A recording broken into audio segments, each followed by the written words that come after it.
Today, inshallah, we're going to continue the last part of networking part. And basically, after that, we're going to go through the project for this part of the course. I'm going to go over the items in the project so that you know exactly what you're supposed to do. The project part is very important. It has almost double the grade for the other projects, because this is a very important part of the course, and I hope you actually, basically, you will learn most of the practical parts of this, this part of the course through the project. If you have any problems while you're doing the project, you should feel free to ask me during any of the upcoming lectures. First of all, the local area network types, basically, it's like if you have a network at home, or at your hospital, or at your company, or whatever, this is your local area network. This is basically the computers, the number of computers that are within the same facility connected to each other, okay? So basically, this is very much a basic LAN. This is basically all the computers you have connected through a hub, and this is, as we said before, hubs are less efficient and less secure than switches, basically.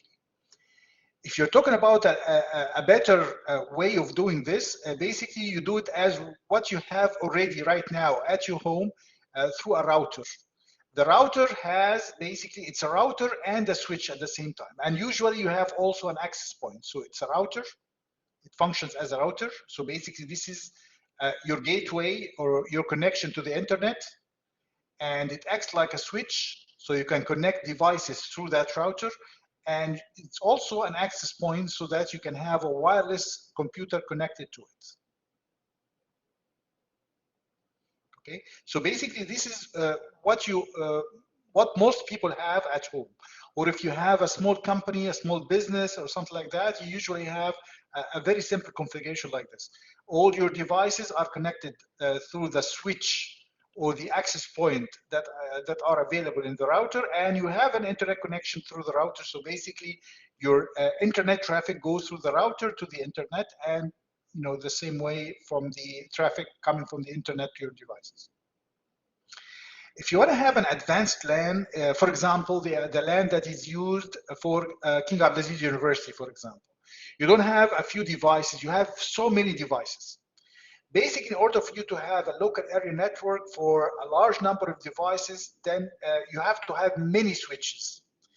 If you happen to be at King Abdulaziz University, if you're close to the department, there is a room for the switches that are dedicated to our department, for example. So basically, you have a room full of switches where each one of the rooms for faculty members is connected to one of the ports of the switch. And basically, all of the computers can see each other as local computers, as local area network computers. So basically, you can connect to all devices without any problems. And then this switch actually allows all the computers to connect through the internet through a router that is placed somewhere centrally inside the university. So basically, if you want to have, for example, each one of these switches can connect, for example, 8 devices. If you want to connect 80 devices, then you have to have 10 switches. Usually you have switches, the kind of switches you expect to see at a large business will be actually a switch that has many more ports than 8, basically. It's either 16 or 32 or even more.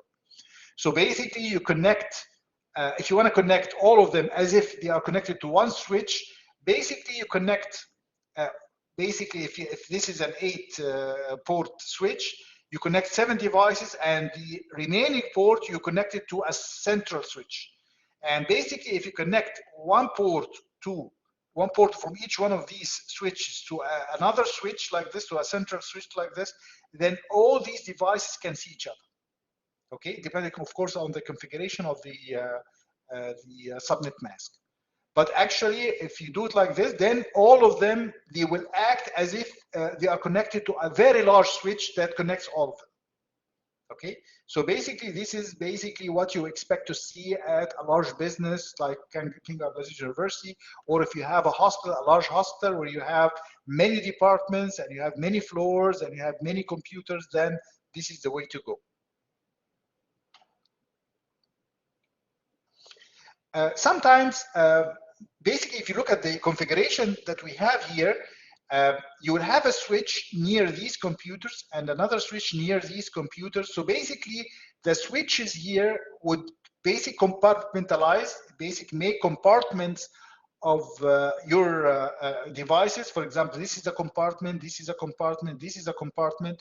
So you have 1, 2, 3 compartments that are identified by the different switches, and you can assign these switches.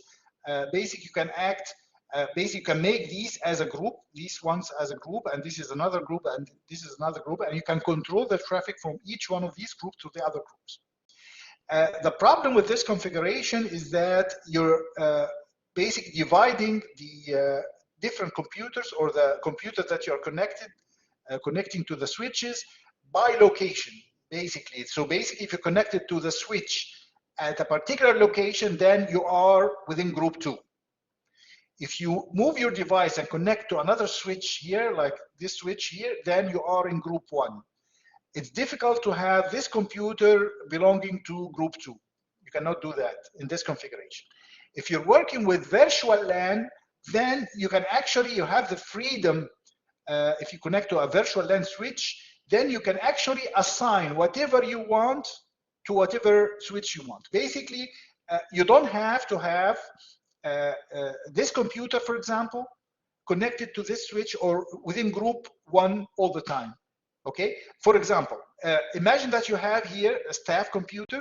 Okay, you have a group for the staff here. Okay, so the staff group, if you have a laptop, okay, then basically if you move and go to classroom 1, you would still be considered as a staff, not classroom 1 group. So basically you can control the grouping of each one of the devices regardless of its location. Okay, so basically you can actually, for example, my computer, whenever I use it within a classroom, within my office or any other place inside the university, I will be connected to a different access point, and the access point will be connected to a different switch, but still I would get the same IP address and I can be considered within the same group. So basically virtual LAN allows you to group hosts regardless of their location. Okay, so basically the difference between the regular configuration using only switches and the virtual LAN, basically in this statement right there, you can basically group different hosts into different groups regardless of where they are.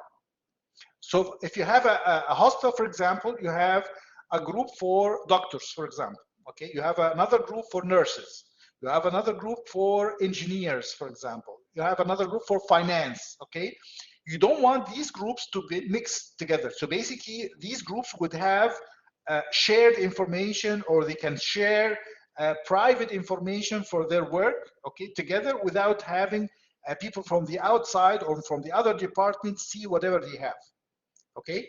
So if you use virtual LAN, you allow each one of these computers to be located anywhere in the hospital without having to worry about basically changing the group membership of the computer. So basically, if you're assigning a certain computer to be a doctor's computer, then regardless of where you are, regardless of where you're connected to the internet, you would be still classified as a doctor's computer, and you still access the resources for the doctor's group. Okay, so basically it's very important to segment the network and reduce collisions, organize network, and boost performance and increase security. So basically segment network, meaning that you have different groups for different computers that are relevant, basically have a certain relevance to be together. For example, if you have a lab, for example, say it's classroom 1, you have certain computers that are accessing certain resources, like a software, a particular software that is licensed to the classroom 1 only, okay? And basically, all the computer would share that resource. If you have another classroom, then you can share another resource, and so on. If you have a staff computer, you can decide if they have their own resources or basically they can access all resources, for example. So it gives you a lot of flexibility in order for you to be able to group computers together. And basically, whenever you have computers grouped together, you can actually communicate much more efficiently. The network itself will be much more organized. You can boost the performance of accessing the resources within each group. And basically, at the same time, you increase security because basically each group has its own resources that are accessed only by its members. So this is very important, basically important way of connecting devices within a particular organization. One of the things that you might have heard of in the midterm, which is the demilitarized zone. Demilitarized zone basically is like if you hear about North Korea and South Korea, they have a conflict and sometimes they have military confrontations. So basically, they decided to have a region between the two countries at the border that they would call a demilitarized zone. The demilitarized zone basically is an area or a space that is basically without any weapons. So basically, you consider it accessible to both parties, but actually, it doesn't have any harm, or basically doesn't cause any harm to both parties. So basically, if you can communicate, if you want to communicate anything, you can communicate it through the demilitarized zone without any fear of having a shot, or basically somebody with a weapon can cause a problem or anything like that. So basically, in this context, in the context of networks, they call it usually a perimeter network. This is basically a way of communicating company information to the outside through a website or email server or whatever, without having to compromise or expose the local area network. So for example, you have within the same hospital, you have a local area network that would have, for example, the EHR, it would have the PACS, it would have all the information about financial information, if you have a financial system for the salaries and things of that sort, to be also inside the local area network. At the same time, you would like to host a website for the hospital, okay? It doesn't make sense to host the website in a computer on the local area network, because basically if it gets somehow hacked, then the person would be able to access the information on the local area network, which is really dangerous. Okay, so what people usually do is to have a demilitarized zone, or DMZ, that would host the information that would be accessible from the outside. Anything beyond the demilitarized zone is not accessible from the outside. Okay, so basically it's a small network set up separately from the company's private LAN and the internet. And basically you would allow this demilitarized zone to be accessible from the internet and from the local area network, but basically you would have to have firewalls basically between the two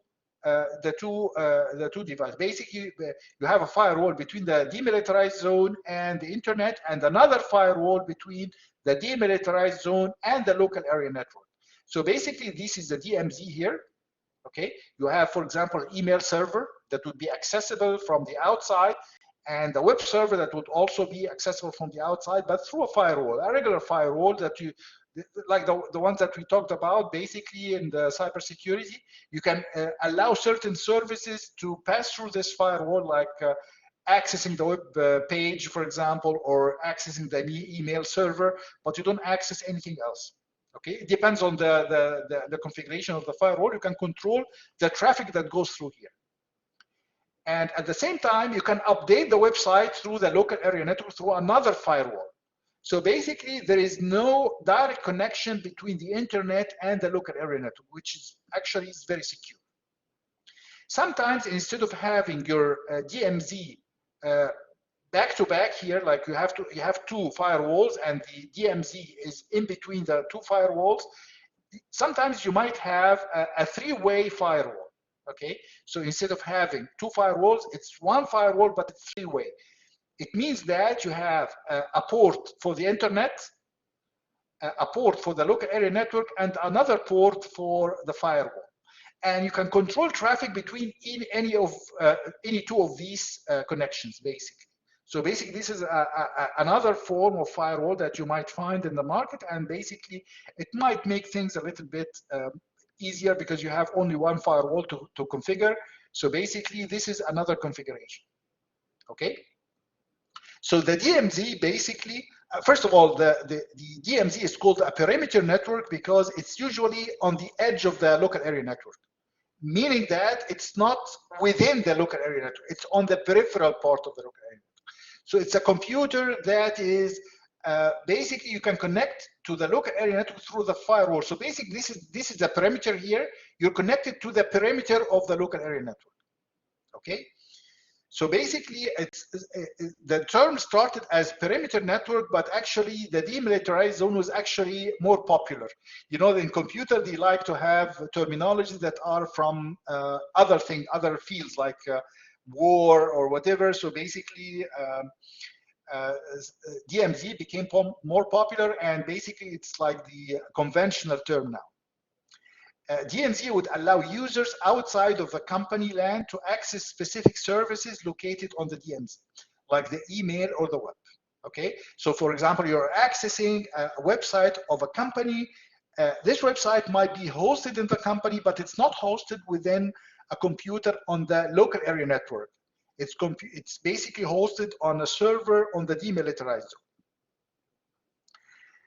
The users who are accessing the DMZ are blocked from gaining access to the company LAN. You're not allowed to go like this. You're not allowed to go from the internet directly to the local area network. It's not allowed. So basically, this is actually a very good thing because basically you're controlling the traffic and you're reducing the possibility of people hacking into the local area network computers. So the user on the LAN will quite often connect the DMZ as well, but without having to worry about outside attackers. So if you're trying to update the web server or access your email, you can do that without having to worry about accessing an external server and basically worry about the harms that would come from accessing an external server like hacking or man in the middle or whatever. So basically, the two configurations that are available are the back-to-back configuration. It's like this. You have two firewalls and the demilitarized zone in between, or the three-leg perimeter configuration, which is basically you have a three-way firewall where it's connected to the internet, the LAN, and the demilitarized zone as three different ports of this firewall, and you can configure this firewall to do exactly the same function as these two. Okay, so basically this is very important, and basically you can probably go back and probably read the question in the midterm. You'd probably understand it a little bit better. Okay, basically any web service or any for example, if you want to have a web server that would allow EHR access, would give EHR access to people from outside the hospital, then you can do it through a demilitarized zone. You cannot do it through a computer or a server that lies within LAN.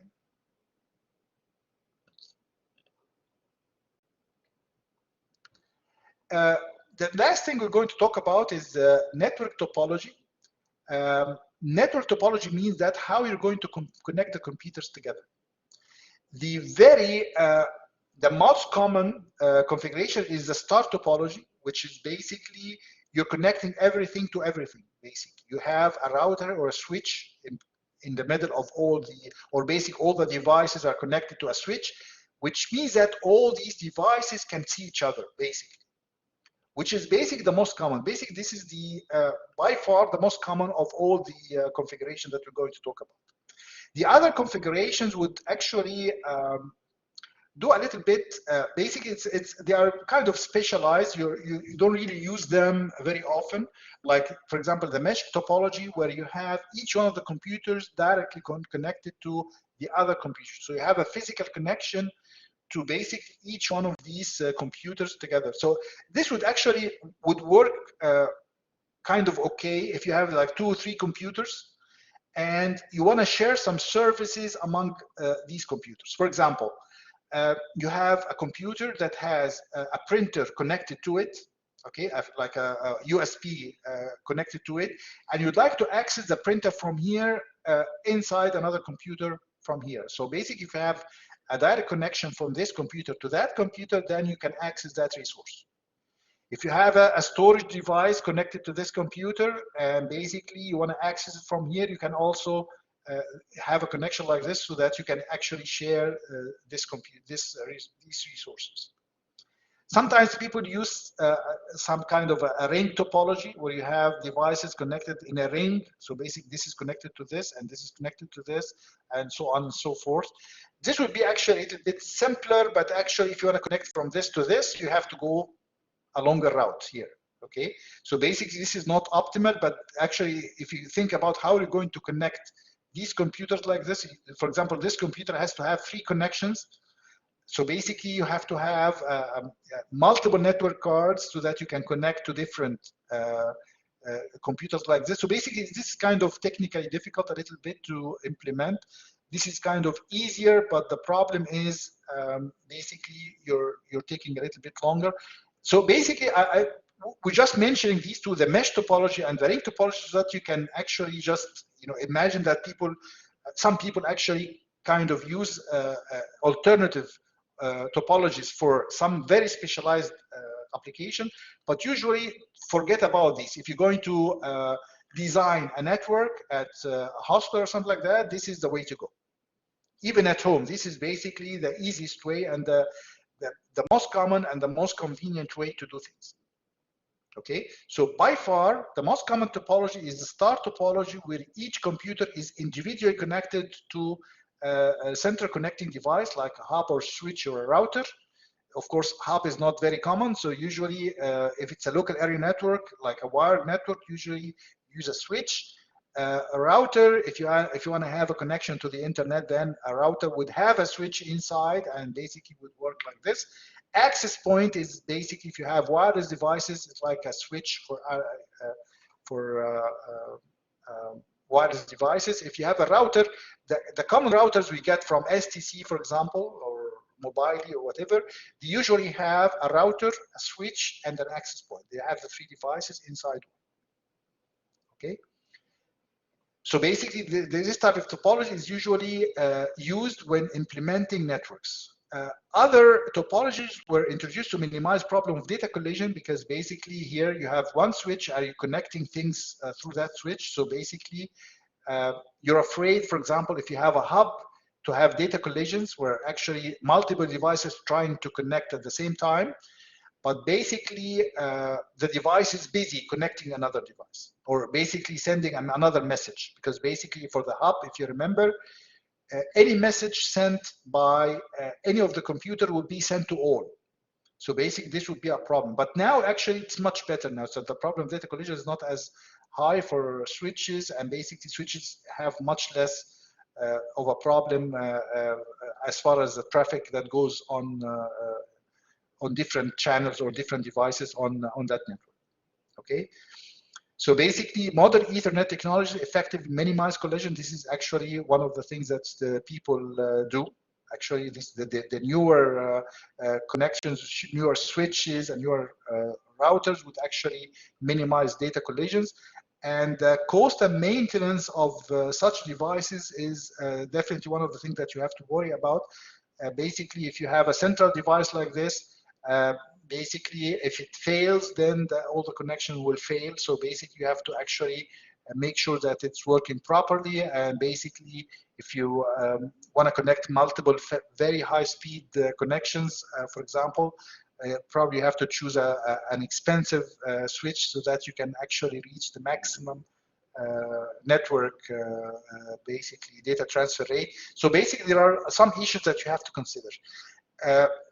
From this topic, actually, I just wanted you to know that there are different topologies, and that whatever we are doing is what's called a star topology. And this is what is used at King Abdulaziz University. This is what is used at home. Whatever, if you have multiple computers, they will be connected like this. If you're talking about a hospital, it will be also connected like this. So basically, just focus on the star topology.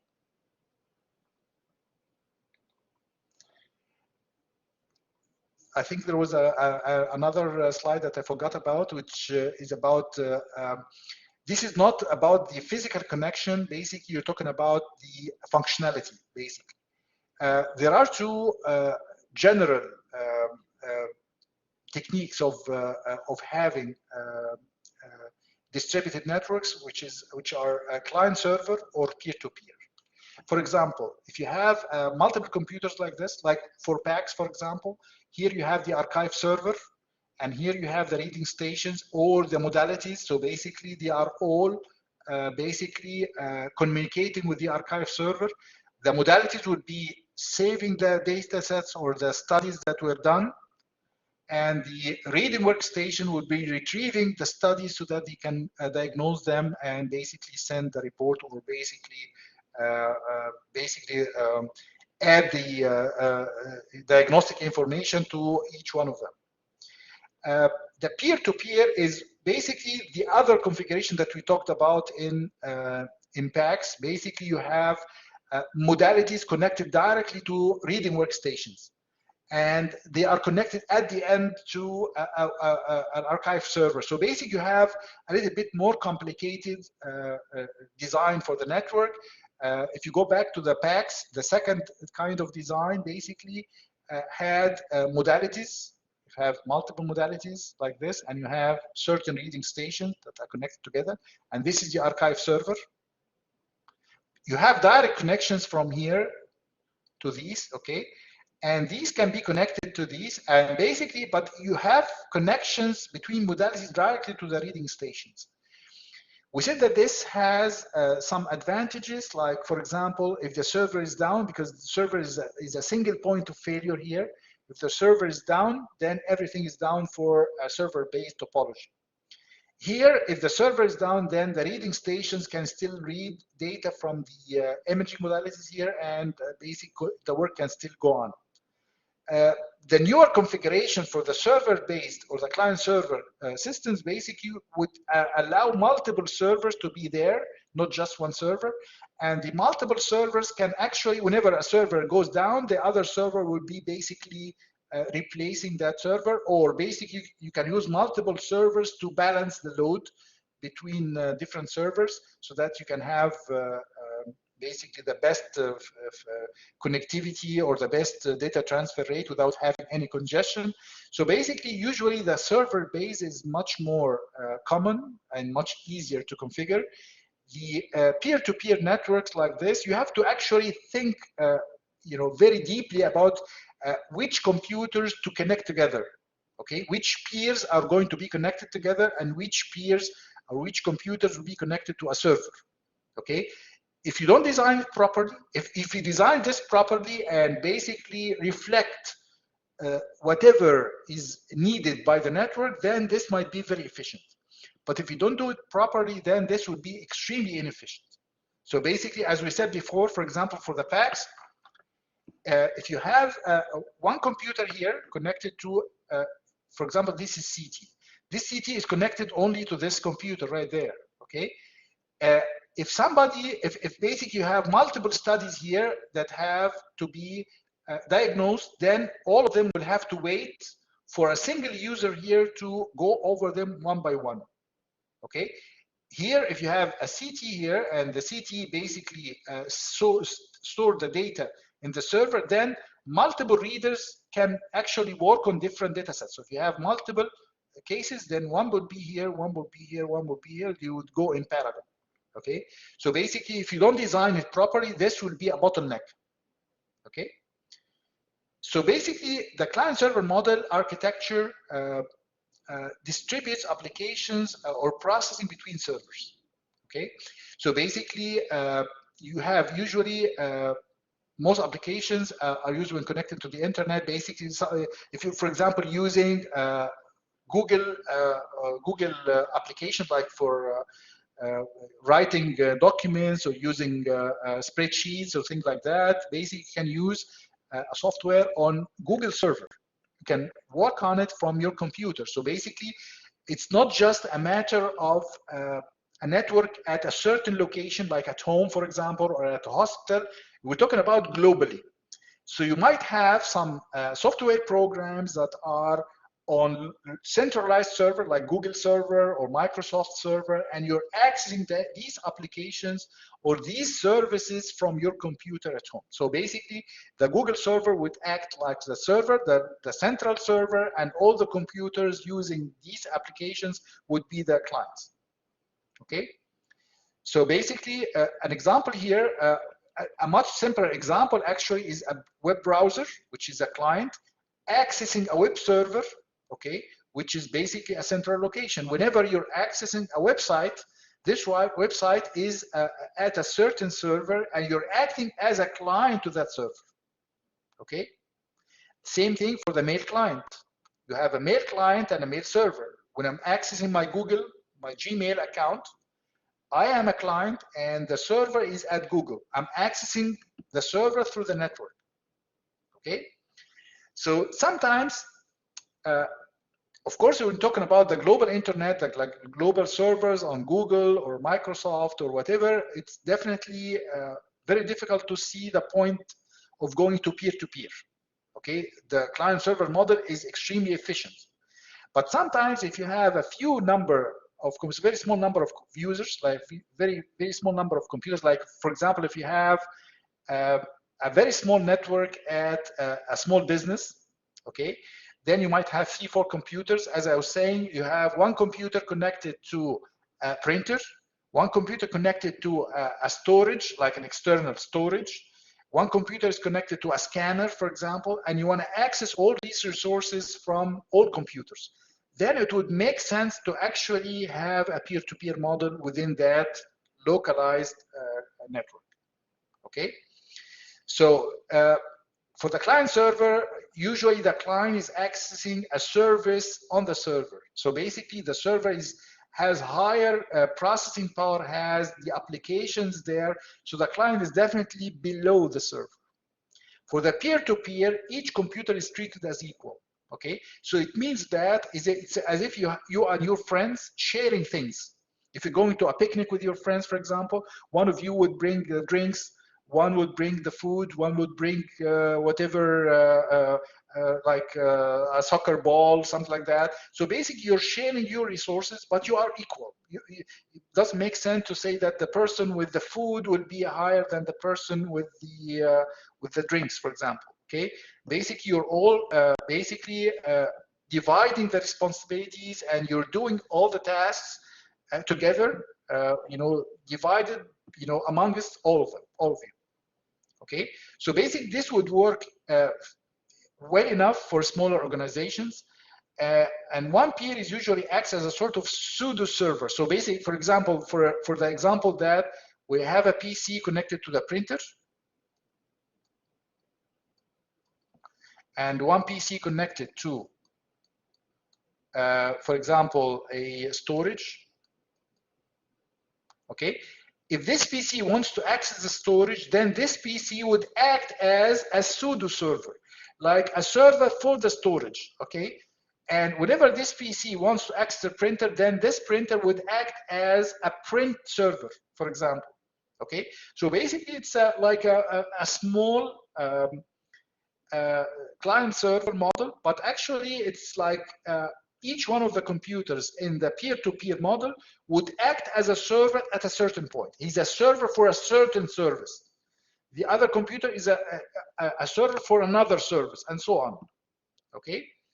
So basically, the problem with the peer-to-peer is that you don't have a centralized user database.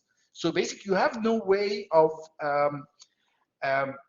knowing from a certain computer how many other users will be using that service, for example.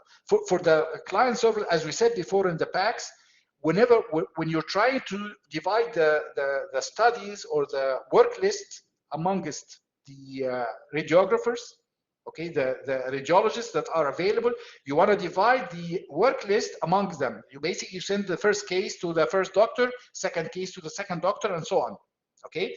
And whenever you do that, you are the server, you can do that, you know exactly which case went to which doctor, and you can control everything.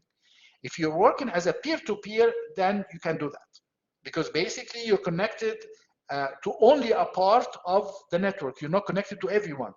So basically somebody can, if you, for example, have an MRI system here, this MRI system is accessible by this computer and that computer. So basically the same case might be read here and here at the same time.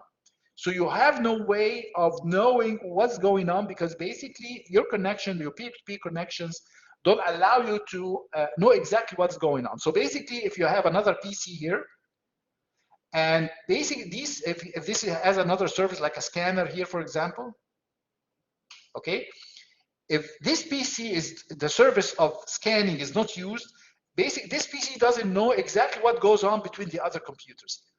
Okay, so basically it doesn't know if this computer is asking for a storage service from this computer, and so on for the other print service, for example. So basically this can be a little bit, it's not, you know, whenever you have a large network, this doesn't make much sense, because basically you need to account for everything. You need to know exactly where each case will be going. So basically this is not a good idea for a large network. Any questions?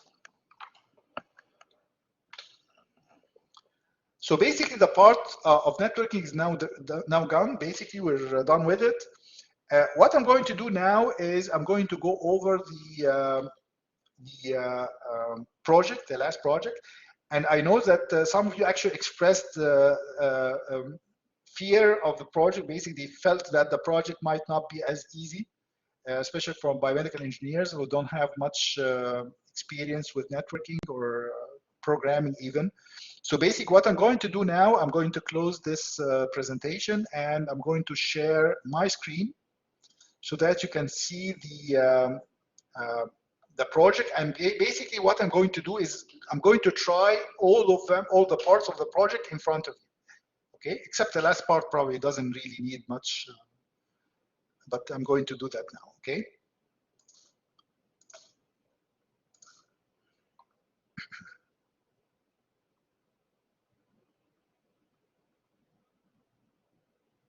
Okay, so this is the project right there, okay? The first question here, I think probably I should probably look at it in this here so that I can document whatever I say. Okay, so basically here, the first question, use the router interface on your home router to secure wireless connection with appropriate settings. Print a screenshot of your wireless security interface showing such settings, okay? Basically, this is the interface where you have the username and password for your wireless internet, for example, okay? There is a box that you get from STC. This box, actually, if you have never used it before, but I'm sure you definitely used it before. Usually, if you didn't change the administrative password, then if you look at it from the back, it will have the username and the password written on it, on the device itself.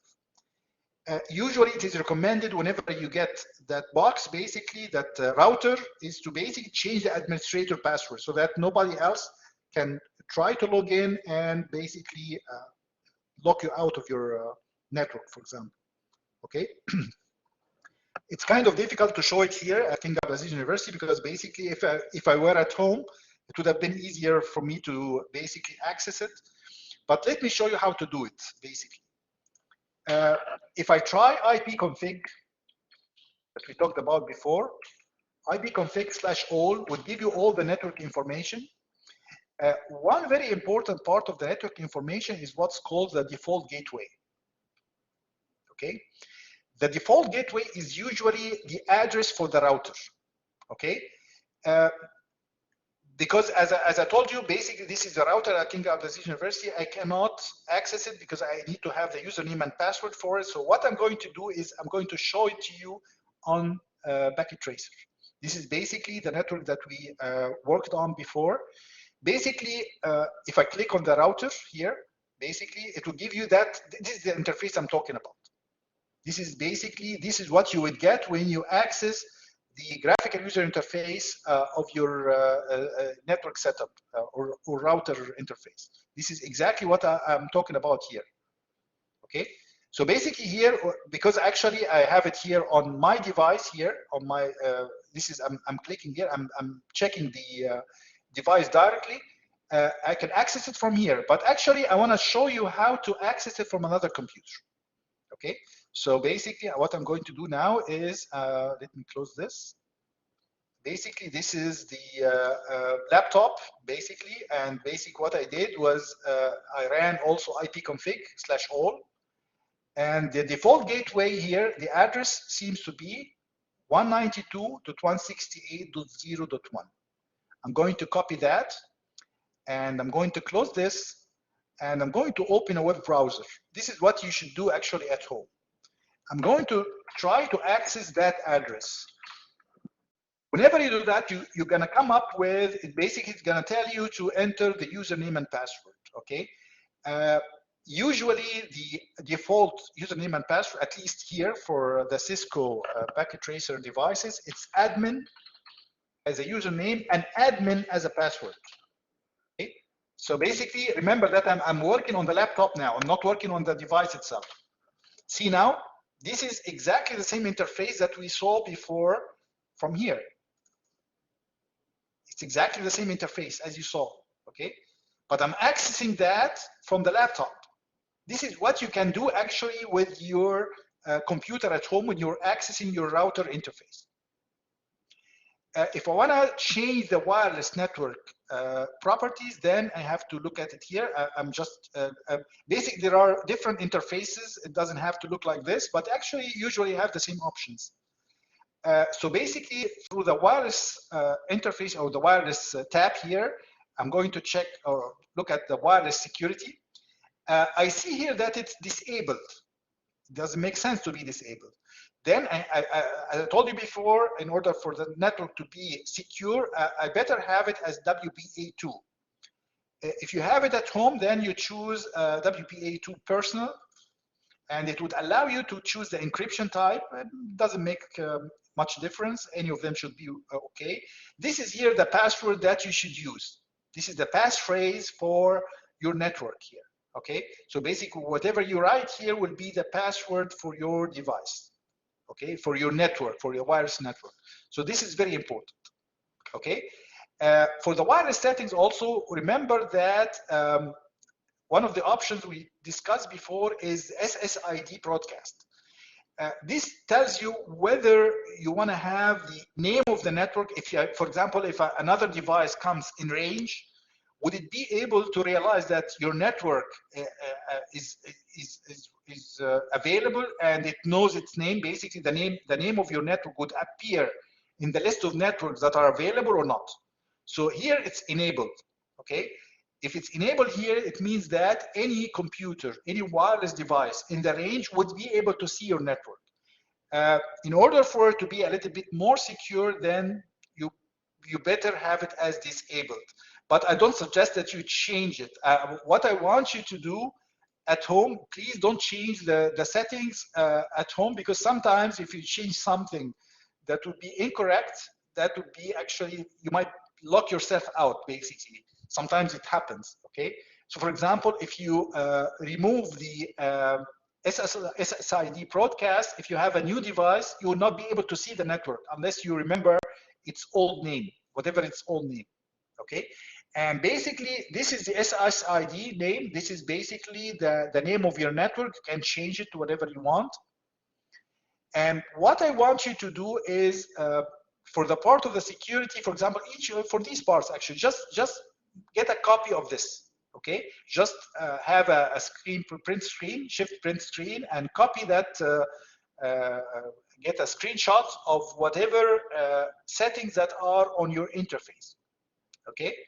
Of course, I'm not asking you to get a if you have here the WPA2, usually whatever you write here will be basically, sometimes it's visible, sometimes it's not. Basically, I'm sorry, that one here, trying to make that a little bit larger. Sometimes you can see the password here. I don't want you to show me your password. Okay. So basically, if your password shows here, you can actually, whenever you're saving that image, basically use paint and basically remove that part if it's available. Sometimes it doesn't show actually.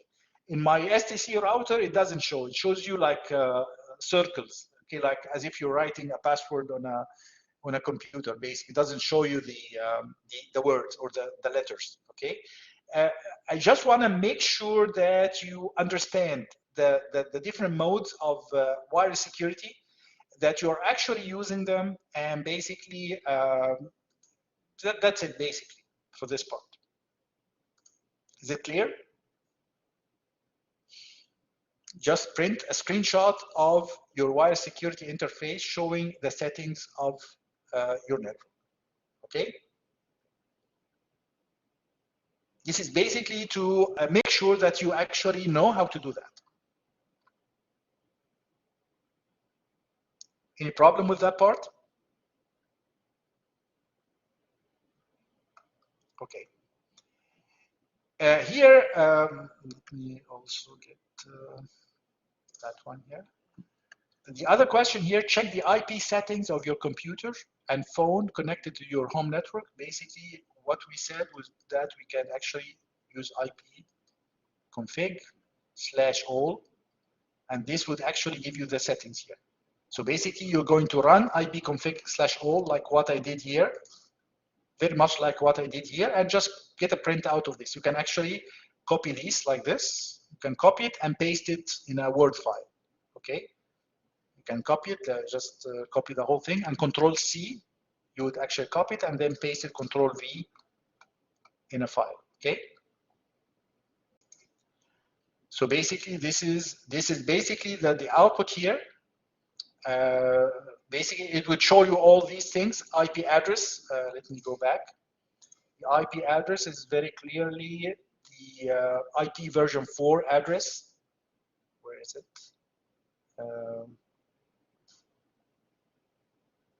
It's this one here. And you have the physical address. It's right there. It's written as a physical address. This is the physical address. This is basically the address of your network card. Okay. You have the default gateway here. I think you have the DNS server as well, right there. You have all the information you need for this part right there. Okay. The subnet mask is also there. You should be able to see it. Where is it? Subnet mask right there. Okay, everything is there. Check the connectivity between two devices using an appropriate method. What we said about that is ping. Okay, if you have two networks, if you have two computers at home, for example, or your computer and your phone, for example, you can ping one of them. Okay, you can check the IP address of your phone from your phone, and then from your computer, you can ping that IP address. Okay. For example, let me show it to you here on Cisco. Basically, if you have like a computer configuration like this one here, the configuration here is static. Okay, let me make everything dynamic. Okay. Okay. Let me go back here and get the IP address.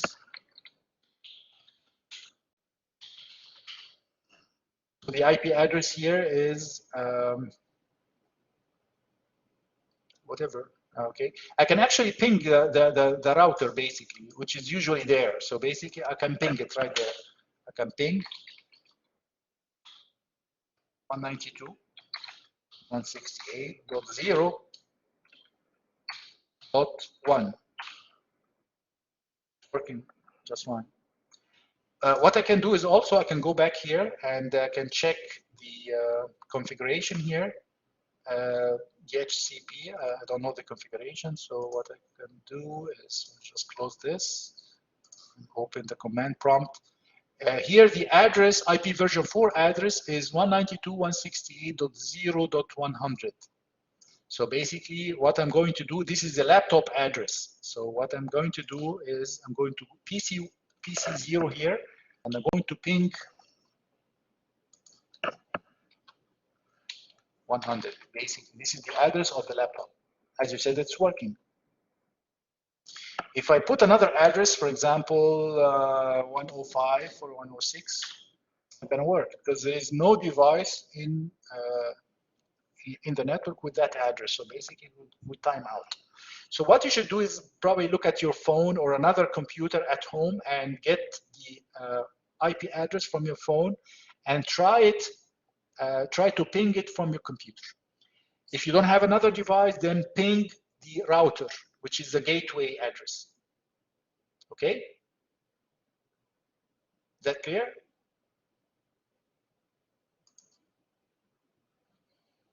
It's actually the third part here is the gateway, and the fourth part is the DNS server. So basically, you can the gateway address is available from the information you got here, and the DNS server address you got also here. You just use ping with different addresses. Okay. I'm trying to basically show you how to do these things, but I want you to try yourself. And if you have any problems, please send me whatever you have.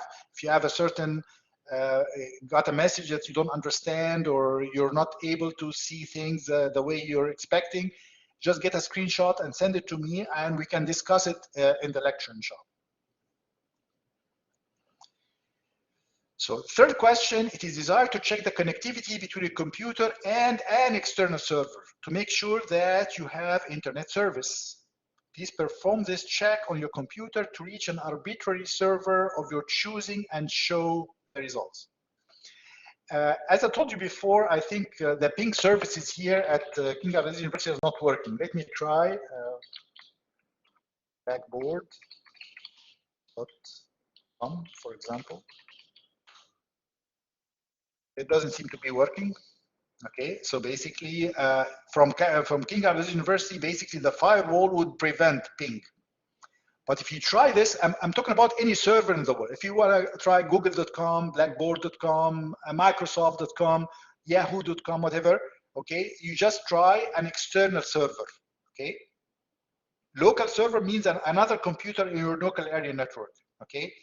An external server means a global server like Google or whatever. So basically, you try to check the connectivity. Checking the connectivity is ping, basically. Ping sends a packet between the one computer to another. If there is a connection, then this will work. If it doesn't work, then there's a problem. Basically, there's a problem with the connectivity. So basically, what you should do is, yes. What's the difference between implementing ping here and implementing the last question? Both are searching for the connectivity situation. Okay, here you're pinging another computer in your local area network. Here you're pinging a computer away from you, like a global server, like Google. Here you're pinging your own computer inside your local area network. Here you're pinging a server on the internet. Okay? This is actually very useful because sometimes you can ping the computers in your local area network, but you cannot ping computers outside. So this means that you have no internet service. So the local area network itself is working, but the internet service is cut off, for example. So basically, this is a very nice check to make sure that you are connected. The problem is from the internet, not from your local area network. Okay? So the difference is external here. External, something outside your local area network. Okay? That's the same idea. هل هو إلزامي إني أستخدم برنامج سيسكو No, no. This is actually, this is just here. What I'm trying here is command. This is the command prompt from your Windows, basically. I'm not using Cisco. Cisco, actually, I was trying to show you the router interface and things like that because I cannot show it to you from the university. But actually, you don't need it at all. You don't need to use it at all. You just open a command prompt. Basically, if you search here, command, write command, you'll find it here. This is the application I'm using here. Open. This is another version. So basically, ipconfig. This is everything I'm working on in an application. Basically, ping, whatever 192 or whatever default gateway here is 18.34.1. Basically, this is I'm pinging a local area computer, okay? Local area network computer. So basically, it's working here. If you're trying to ping google.com, for example, it might not work.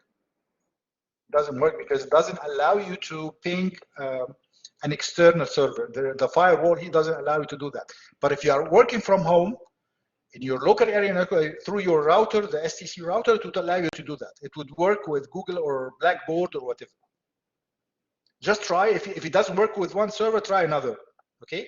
Just any global website, you can just ping it with this command. Okay? So this has nothing to do with packet tracer at all. Nothing in this exercise here would require you to work with packet tracer. Packet tracer is a very nice software. It's really a nice way of learning about network management, but it's not required for this particular project. Okay? Is it clear? Yes. Okay. Okay. So for these two questions, there is a command called nslookup. You might have heard of it in the part where we talked about the DNS. So basically, nslookup would actually connect to the DNS server.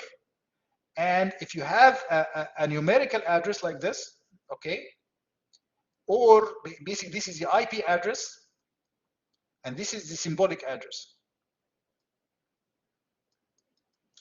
The nslookup would actually convert one to the other. So basically, if I say nslookup this address here, it would give me the symbolic address. So let me try it. Let us try, for example, let's go back here. nslookup.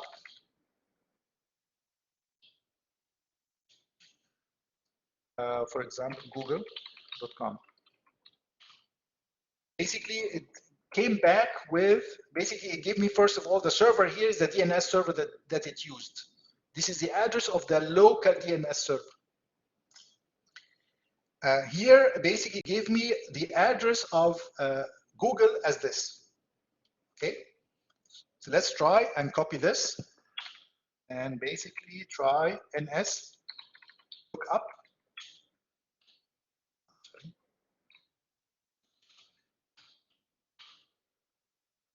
As you see, some of the Google servers are not really defined the same way. Basically, the same address, but it's actually defined in the network with a different name. So Google is not just one server. It has so many servers. So basically, usually you get a different server. But actually, let us try, for example, here, this one here. I'm just going to try the local DNS here.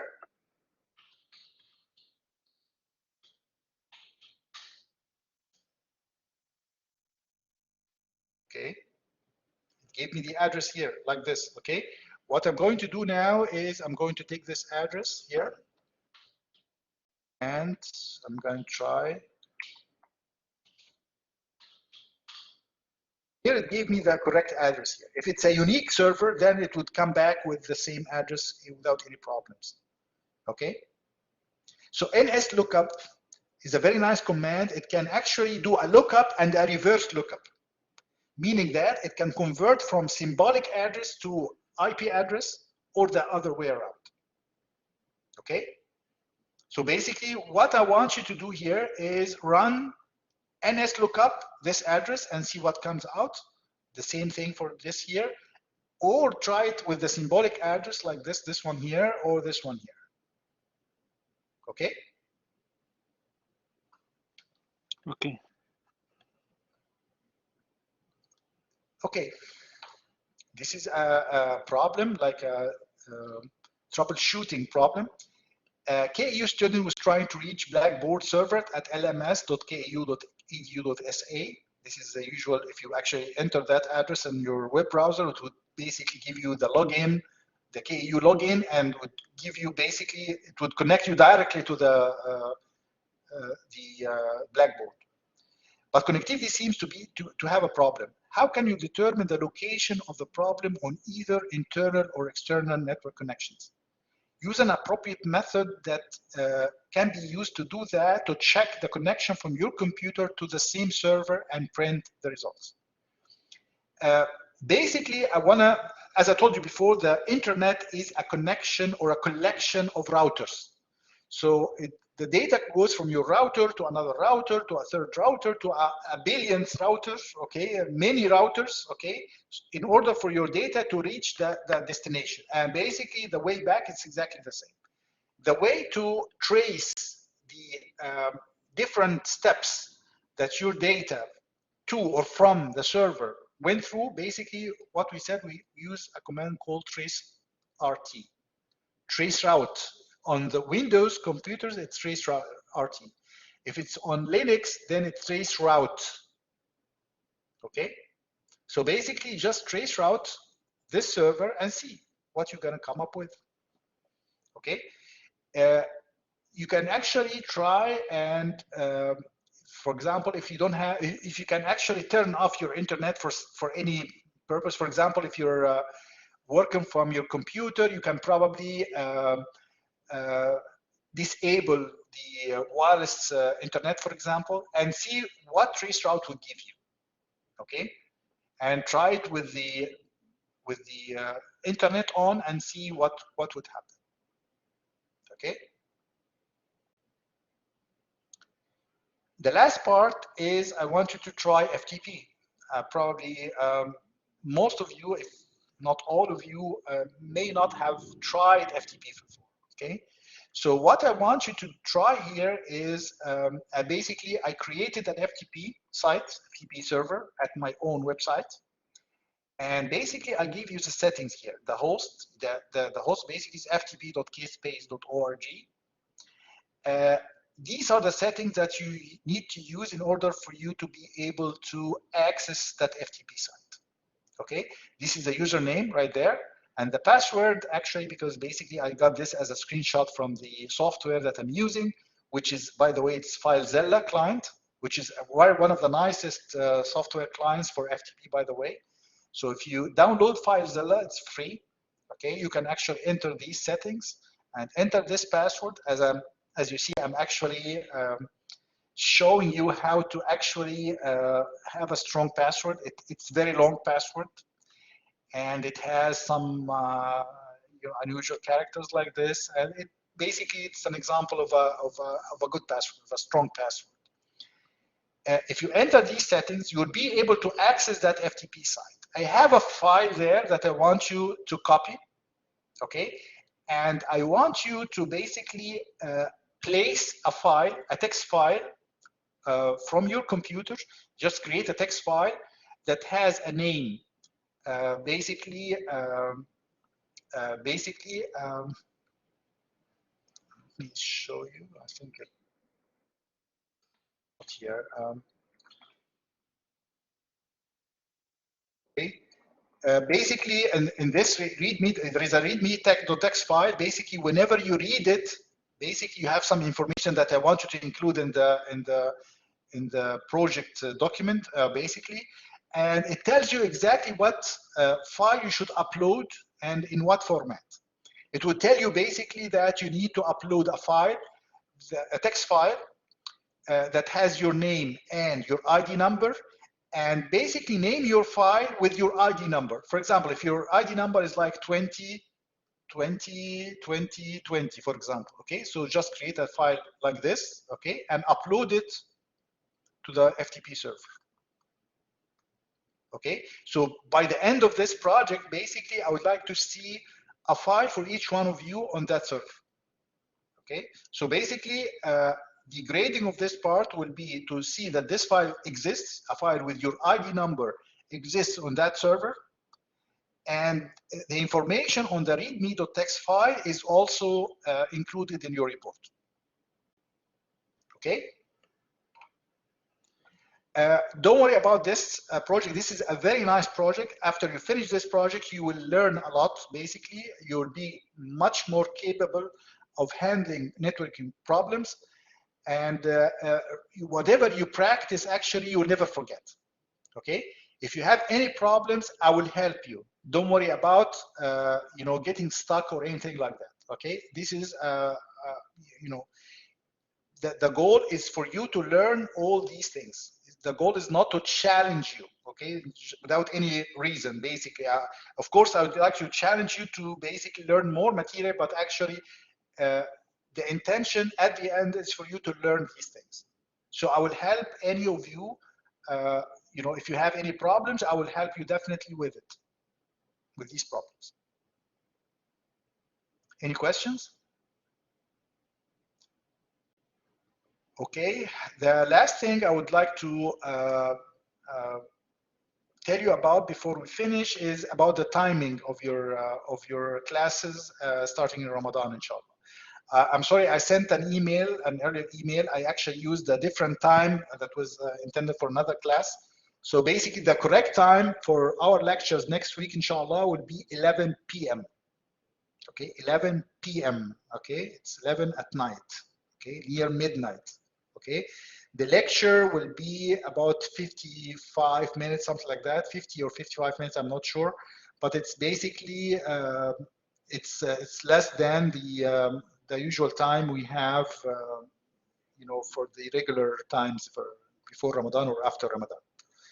If you want to change the class times, if you all agree on a different time, I'm fine. Okay. Otherwise, inshallah, next Sunday, inshallah, I will meet you 11. Via Blackboard also, okay? Any questions? Okay, so Ramadan Mubarak for all of you, inshallah. Yes, go ahead. Doctor, what about if there is an idea someone suggested in the group that by coming with 2 classes in 1 class, so summarizing them in 1 class, or can we just gather information in 1 class? I don't know if other students can accept that or not, especially in Ramadan. One class? But what 1 class, taking class? 2 classes in 1 class per week. 2 classes after each other, you mean? Yes. Okay, this is actually, I have no problem with that, but you have to make sure that no other students have a class after hours or before hours. Okay? So you actually have to discuss this amongst yourselves, and I have no problem if you agree on this or any other arrangement. So basically, make sure that everybody agrees and everybody doesn't have a conflict with another class. Okay? So please discuss that amongst yourselves and let me know if you agree, and I will make sure that this is what we're going to go with. Okay? Okay? Okay. Thank you, and see you inshallah next week. Assalamu alaikum.